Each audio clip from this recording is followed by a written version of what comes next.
ప్రతి ఒక్క కంపెనీకి ఆఫీస్కు ఓ బండ గుర్తుంటది, దాన్నే లోగో అంటారు. అది చూడంగానే అచ్చా ఇది ఆ కంపెనా, ఓహో ఇది దీనికి సంబంధించిందా అని అల్కగా అర్థమవుతుంది. గసొంటి దాని మీదనే ఇప్పుడు లొల్లి నడుస్తుంది.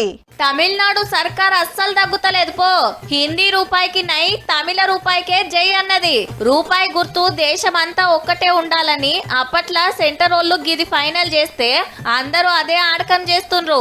అయితే తమిళనాడు బడ్జెట్ పోయి మీద అది తీసేసి రూ అని తమిళంలో పెట్టే వరకు ముచ్చట రచ్చైతాంది. దీనికో లెక్కుంది.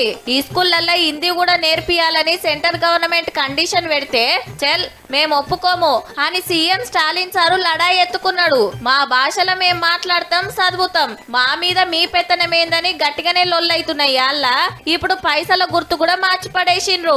గమ్మతేందంటే అప్పట్లో ఈ సింబల్ ను తయారు చేసింది తమిళనాడు ప్రొఫెసరే, మళ్ళా డిఎంకే పార్టీ లీడర్ కొడుకే. ఇది ఇట్లుండగా ఎంపీ సీట్ల పంచాదోటు మోపాయే. జనాభాను బట్టి పార్లమెంట్ నియోజకవర్గాలు పెంచే కార్యంలా మోడీ సర్కార్ ఉంటే లేలే అట్లయితే మేం లాస్ అయితాం, మీది బాజోళ్ళకే ఎక్కువ సీట్లు వస్తాయని గడబడి నడుస్తుంది.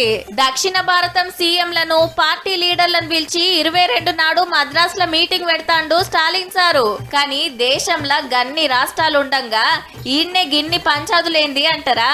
తమిళనాడోళ్ళ తరీకే అలాగుంటది. మళ్ళా ఇంకోళ్ళ పెత్తనం అస్సలు ఒప్పుకోరు. ఇంకోటి ఏందంటే వచ్చేడు అసెంబ్లీ ఎలక్షన్లు సుతా ఉన్నాయుల్లో.